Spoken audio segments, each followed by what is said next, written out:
Nagsisimula ang chapter na habang nagsasaliksik si Kang Hayan tungkol sa lungsod kung saan nanatili si Jae-hoon, bigla siyang nagkaroon ng ideya kung ano ang posibleng dahilan kung bakit nagkaroon ng malansang lasa ang minestrone. Kinabukasan, muling bumisita si Jae-hoon kay Kang Hayan, at sinalubong siya ni Kang Hayan, sinasabing inaasahan na niya ang kanyang pagdating. Inanyayahan siyang umupo habang naghahanda siya ng sopas, ngunit mukhang masungit si Jae-hoon ngayong araw habang hawak ang kanyang smartphone para ipakita kay Kang Hayan. Sa telepono, may mga video highlights ng pagkapanalo ni Kang Hayan sa cooking competition na may higit sa 100,000 views. Galit na nagtanong si Jae-hoon, pautal-utal, kung bakit sinabi ni Kang Hayan na hindi siya nanonood ng TV, pero bakit siya mismo ang nasa isang palabas. Sinabi ni Kang Hayan na nakakatakot ang titig ni Jae-hoon, kaya napilitan na itong umupo. Binanggit ni Jae-hoon na naiintindihan na niya ngayon kung bakit napakahusay ni Kang Hayan sa pagluluto. Magalang lang na tumawa si Kang Hayan, sinasabing hindi niya rin pinapanood ang sarili niyang mga video. Pagkatapos ay tumungo siya sa pangunahing paksa at tinanong si Jae-hoon kung hindi ba siya interesado tungkol sa kanyang minestrone, at sumagot si Jae-hoon na siya nga. Nagpasalamat si Jae-hoon kay Kang Hayan sa oras at tiyaga niyang pakinggan ang mga kwento ng isang matanda, at sinabing sapat na iyon para sa kanya. Napagtanto ni Kang Hayan na hindi gaanong umaasa si Jae-hoon. Alam niyang tama si Jae-hoon na panatilihin ang mababang inaasahan dahil napakarami na niyang pinuntahang mga restaurant para hanapin ang pamilyar na lasa, ngunit hindi niya ito nahanap kahit saan. Ngunit, kumpiyansa si Kang Hayan na magbabago ang pananaw ni Jae-hoon matapos niyang tikman ang kanyang espesyal na bersyon ng minestrone.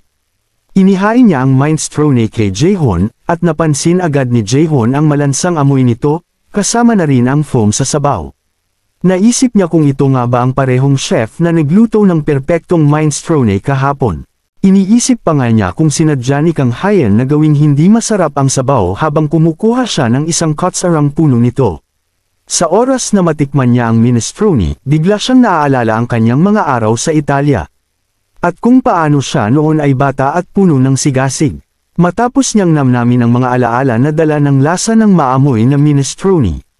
Nagiging sentimental si Jae-hoon at sinabing sobra na ito. Sinabi niya na kung ngayon niya lang unang natikman ang putahing ito. Itinatapon na niya sana ito agad dahil hindi naman talaga masarap. Ngunit ang makaranas muli ng ganitong pamilyar na lasa ay tunay na kasiyahan. Sinabi ni Kang Hayan na dahil nabanggit niya ang lasa ng isda. Nakatutok siya sa ideyang maaaring ibinase ang minestrone sa kashyako, ngunit kahit ito ay hindi kasing lansa ng naramdaman niya. Dagdag pa ni Kang Hayan, inisip niya ang lapot ng sabaw at ang koneksyon nito sa malansang lasa. Doon niya nakuha ang ideya na maaaring hinaluan ng tahong ang sabaw ng minestrone. Dahil sa tahong, naging mas malapot ang sabaw at mas naging malansa ang lasa. Nagulat si Jae-hoon nang marinig ang tungkol sa tahong, at nagsimula siyang mag-isip tungkol dito. Iniisip niya na imposibleng hindi alam ng nagluluto ang tungkol sa sobrang lansa ng minestrone. Kaya maaaring sinadya niya ito para pahirapan ang ibang tao, lalo na siya. Sabi naman ni Kang Hayan, maraming paraan para sirain ang lasa ng isang putahe. Ngunit hindi niya iniisip na gagawin ito ng kusinero para sadyang hindi masarap. Sabi pa niya na baka nagdagdag ang babae ng tahong sa sabaw dahil nag-aalala siya para sa kalusugan ng isang batang lalaking nagtatrabaho ng mabigat sa isang lungsod na malayo sa kanyang tahanan. Sinabi niya na marahil alam ng babae ang kalagayan ni Jae-hoon. Kaya nagdagdag siya ng tahong sa sabaw upang masiguradong sapat ang nutrisyon nito. Ngunit upang hindi rin masaktan ang pride ni Jae-hoon dahil sa kabutihang ginawa ng babae. Nabigla si Jae-hoon sa teorya ni Kang Hayan, at naalala niya ang babaeng nagtitinda na madalas siyang tinitingnan ng kakaiba kapag iniaabot ang sabaw. Inamin niya na kung nalaman niya ito noon, hindi na sana siya bumalik pa sa restaurant. Ang kanyang pride ang tumulong sa kanya sa mga mahihirap na panahon kaya ayaw niya itong mawala. Naging emosyonal siya at nagsimulang tumawa. Sinabing napakialamere talaga ang babae. Paglabas ni Jae-hoon, sinabi niya kay Kang Hayan na may villa siya malapit rito. Kaya bibisita siya paminsan-minsan. Sinabi ni Kang Hayan na lagi siyang malugod na tatanggapin. Biglang tumingin si Jae-hoon sa mga pader ng restaurant at nagkomento na mukhang walang laman. At nagtataka si Kang Hayan kung ano ang ibig niyang sabihin. Sinabi ni Jae-hoon na wala lang iyon. At nang sumakay siya sa kotse kasama ang kanyang driver, hiningi niya kay Kang Hayan na panatilihing lihim ang kanyang pagbisita dahil siya'y undercover. Pag-alis ni Ji-hoon, sabi ni Kang Hayan na walang mas kainahinala kaysa sa isang taong may personal na driver sa mamahaling kotse. May lumapit pang isang tao mula sa likuran at tinanong kung sino ang kainahinalang taong umalis. Pagharap ni Kang Hayan, nagulat siya na makita ang kaibigan niyang si Jim. Kumaway lang si Jim at tinanong kung kamusta na siya, at nagtanong si Kang Hayan na medyo natataranta kung ano ang ginagawa niya rito. Sabi ni Jim na nagbabakasyon siya, ngunit tinamad siyang mag-abroad. Naghahanap siya ng lugar na may malinis na hangin at masarap na pagkain. Kaya dito siya napadpad. Naasar si Kang Hayan dahil nandito si Jim para makikain at makitulog.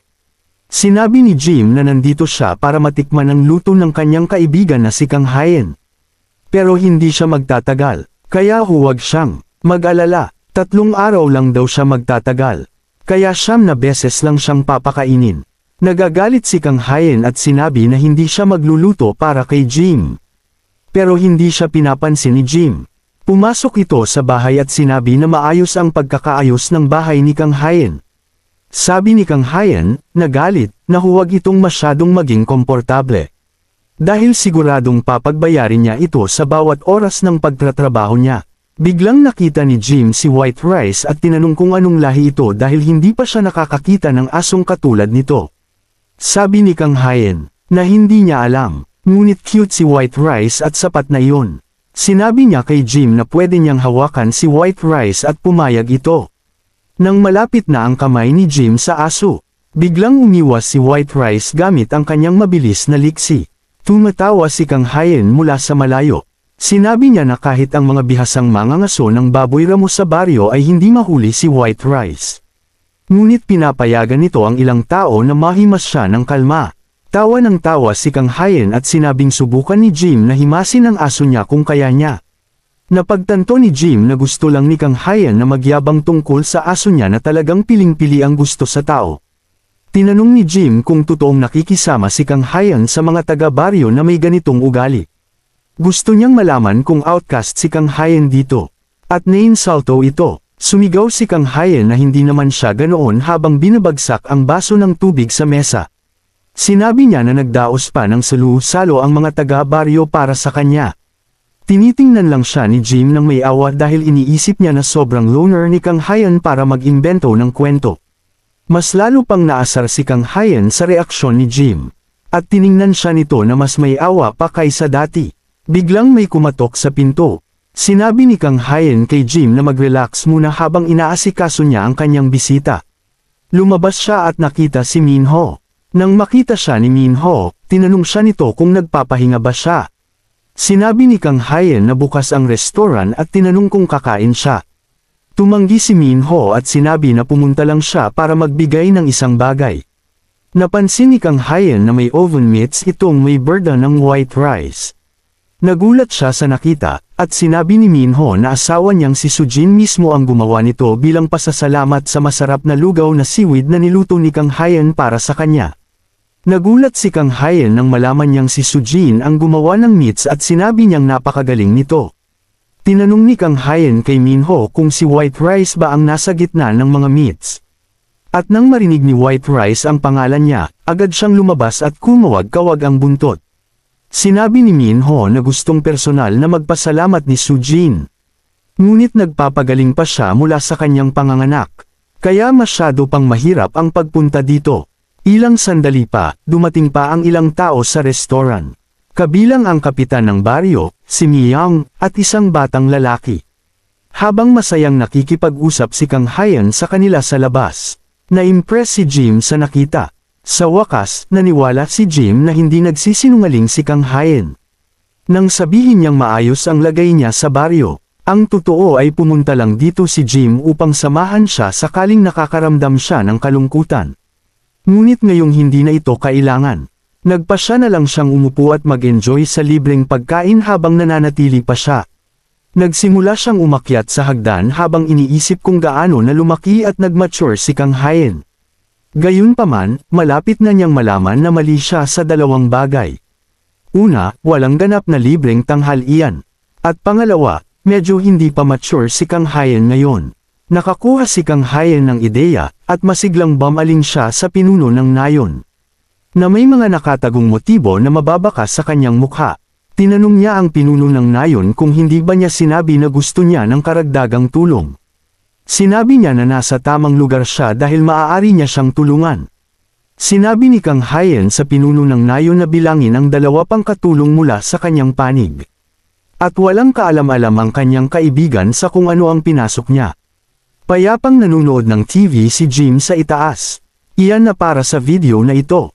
Sana ay nagustuhan ninyo ang video na ito. Kung nagustuhan ninyo, paki-like, mag-comment, at mag-subscribe sa aming channel para sa mas maraming ganitong content. Salamat sa panunood.